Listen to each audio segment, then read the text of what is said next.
Good morning. It's Gary Sly in the Legacy of Handmade Objects here in the shop. I've been out roaming around a bit over the last month or so, but I'm here in town. It's August the 19th.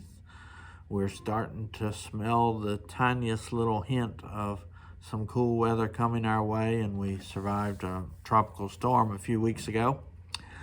I've got some fun stuff to talk about today. I want to spend some time talking a little bit about samplers.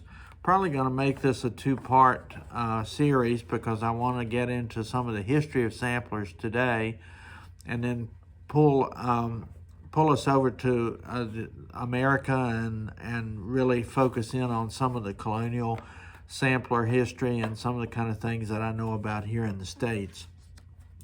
I did want to give just a little bit of an apology here in that I am not a world expert on samplers. You can find people who can spend 12 hours talking about samplers and who have way more depth of understanding of them than I do. But I, like so many things that I'm interested in here in the shop, have spent a good bit of time rooting around, figuring out what I can about the history and the origin of samplers. I've done some cool reading. I actually have a presentation that I do called Simply Samplers, and it's certainly an important part of our stitching world. And so even though I don't consider myself a world expert, I am a mini expert. The other thing, just a little bit of a commercial, I guess, if you like. It's really great when you subscribe to my channel. I love those of you who are following me now, and if you have friends, please tell them about me. I'm not making any money off of YouTube, but it certainly gives me a little bit more influence. I had the first person come in the shop last week who said they got to know me by watching me on YouTube, and that brought them into the shop. So I guess there's some commercial value to that, but it's just a lot of fun. And along with that, I think I've said this at least once before, I'm always happy to come and speak to groups. The Legacy of Handmade Objects is a very broad category, and I can tailor presentations, discussions, workshops to focus in on any part of these topics that somebody would like. Because I taught for many years and because I've done a lot of public speaking in my life, I really enjoy that. I was at an event last week and I realized how much I miss public speaking, how much I miss being in front of groups and talking about it. And because I love the history and the origins of so much of what we do here as stitchers, I'd love an opportunity to do that. Pay my travel, I'll come visit with you and talk to your group. But commercial aside, let's talk some about samplers today. As I mentioned, I want to really just kind of look first at where samplers came from and the origins of them in Europe. That doesn't mean that that's the only place in the world where samplers exist. Some version of them are probably present, even in cultures where there are no written languages or where there were no written languages way back when. In the Native American tradition, winter counts were hides where they would sketch onto the hides what happened each winter. And that was a way to elicit stories and help them to keep track of the history of their tribes. So if you think about it, something like a winter count would actually be sort of a sampler or that same kind of an idea. Anyhow, what we know about samplers is that the word itself comes from a French word, and I am likely to murder French. Spanish is my only second language, but exemplaire or something like that would be the French word. And what that means is something that is to be copied or imitated. So the beginning of samplers was a way to pass the knowledge of stitches and later images and ideas in a broader way. The earliest samplers probably come from as far back as the 1300s in Europe. And keep in mind, these were not samplers the way we think about them today. They were not little girls sitting down at the age of 9 or so and beginning to learn their alphabet. Samplers in medieval Europe, which in the 1300s, is even before we get into the Renaissance, were a way of traveling folks going around from one town to the other and basically showing people stitches. Think about this. You lived in a little village in Belgium or France or wherever it might be in this medieval period. Your own imagination might only take you so far. You had a rudimentary needle, you had access to some threads. There were certainly fabric around that you might have created or that somebody in your village might have created for you. Well, a person traveling through who needed to make a little money in order to support themselves might have sat with you or a group of ladies and showed you some fancy stitches. Showed you how to do French knots or lazy daisies or some of the embroidery stitches that we know of today. And they might have brought with them a piece of fabric, maybe an old scrap or whatever, and that fabric might have had some of those fancy stitches on it. So they could use those as examples as they taught people, but they could also sell those fragments of fabric to somebody in a village, and you might begin a whole stitching revolution there, if you think about it at that time. Because we didn't have any other way of transferring information, there was no printing press at that point, so anything printed or anything written would have had to have been hand done. The transfer of fabric with fancy threads on it might have been the way that many of the embroidery skills that we have inherited were passed around. Experienced stitchers then might have begun to gather information together. They might have put swatches of fabric with different stitches together. A real fun thing that I know of that some stitchers do today, my friend Sally Criswell that I visited with in past weeks does this. They create, I forget exactly what you call it, but it's a scroll, and they put on there each of the stitches as they learn them, and they might even date that. And there are hundreds, probably thousands of individual little stitches that we use in embroidery that are suitable for different kind of purposes. So we know then that some of this activity was going on. We see it in records, and we've even seen fragments of it as far back as the 1300s. I can't get into the details about what country and what village and all that sort of stuff. I'm sure some of that information is there. But you began to see people sharing information and learning how to embellish and embroider in a broader way. The first pattern books that we know of came fairly soon into the whole process of publishing. There is a pattern book that we know that was published in Germany in 1523. I guess as I've been reading, it's hard for us today to imagine the importance of fabric and fiber and stitching. But if you lived in a world where there were no commercially made fabrics, threads, wool, any of that sort of stuff, where everything had to be done handmade, the people who were expert at that really were very much in demand. They were the elite of their culture. And the value of fabric and the innovation that it took to move through the centuries and develop new styles of stitching are kind of lost to us today. I mean, we can go to a fabric store. We don't have to weave our own fabric. We don't have to spin our own thread or our own wool. But it was immensely important. And so the movement of patterns and ideas and stitches is really the origin of what we would call a sampler today. And as I say, beginning with some publications that began to spread that information, it became even more important. Now, we do know also that going way, way back, as far as we know much about stitching and embroidery in the West, ecclesiastical patterns and the use of stitching in the church by monks and nuns in secluded communities, but also in larger churches all over Europe, was very important.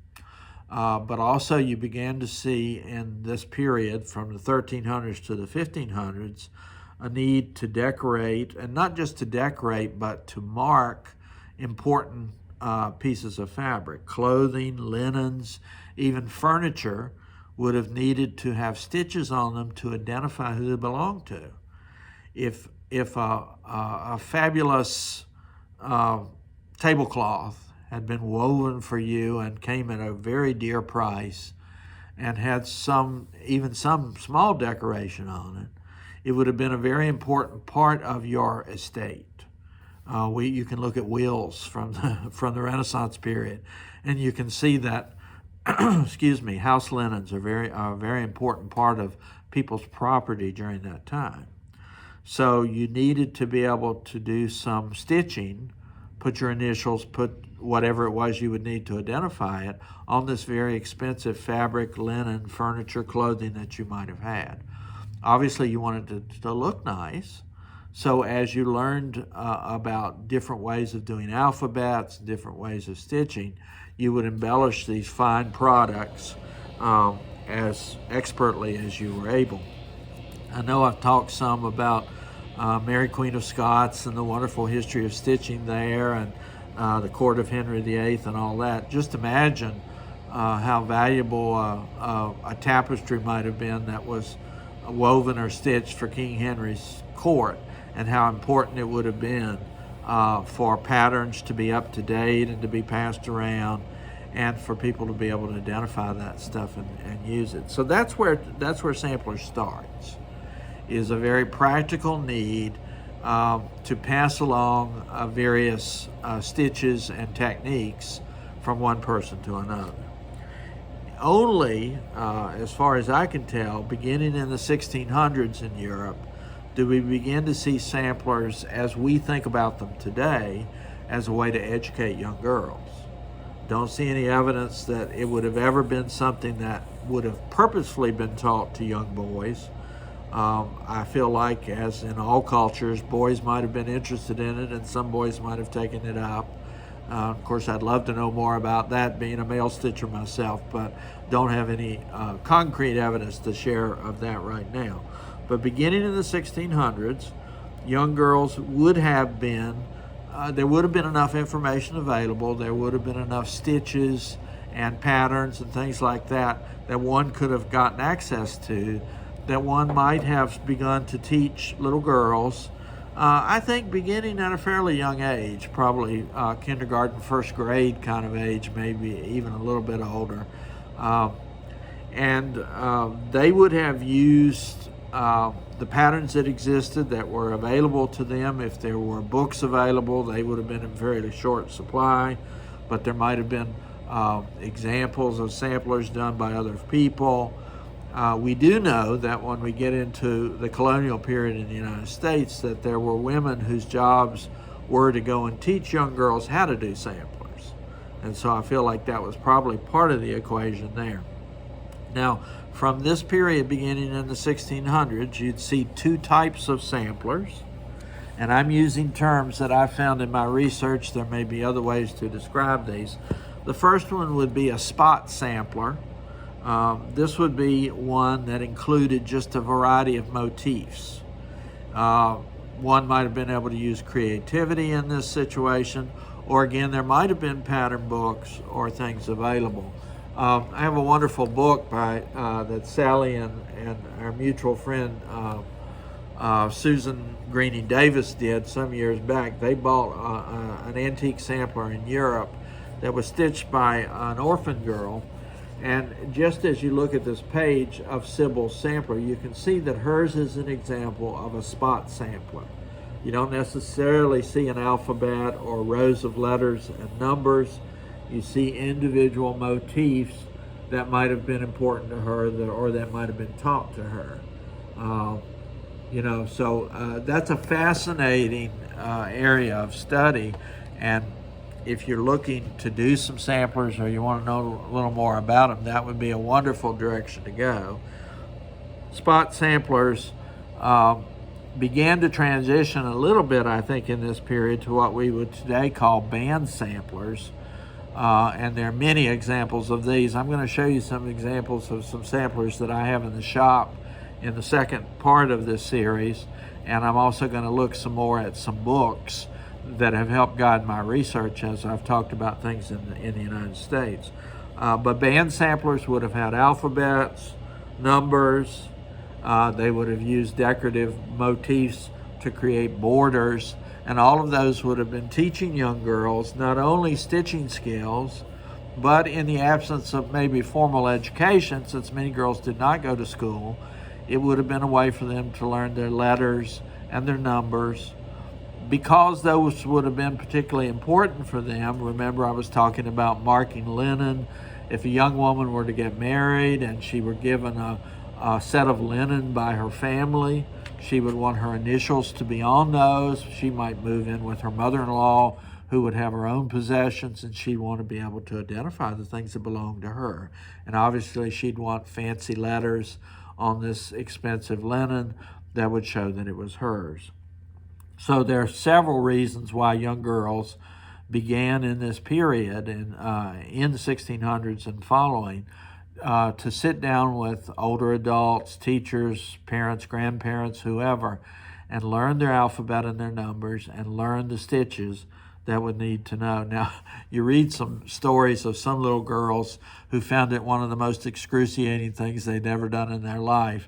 And you can imagine if you didn't like doing this kind of work, if there were other things that you enjoyed more, it must have been troubling. But of course, there were others who took to it right away, and it became a part of their vocation, or even, something that lifted up their lives as they got older. The fabrics at this point would have been made on a loom. So a lot of what I've seen have been linens, but whatever fabric might have been available to you, whether it be some really rough spun something or something very fine, still would have been done on fabric that was handmade. I can imagine for a little girl maybe starting to begin to learn some of her stitches, they might have used scraps of fabric, and then it might have been a time, a place in her evolution of stitching where they would have actually given her a raw piece of linen or whatever the fabric might be, and she could stitch on that. For the most part, the threads would have been silk. Cotton wasn't as widely available in this early period. Silk, of course, wasn't widely available either, but it was available, and it was something that somebody could get. They did use metallic threads beginning in the Middle Ages and into the later period, and they knew how to draw those out and refine those. So a lot of the materials that you see in the very oldest samplers are going to be similar to the others that were around during the same period.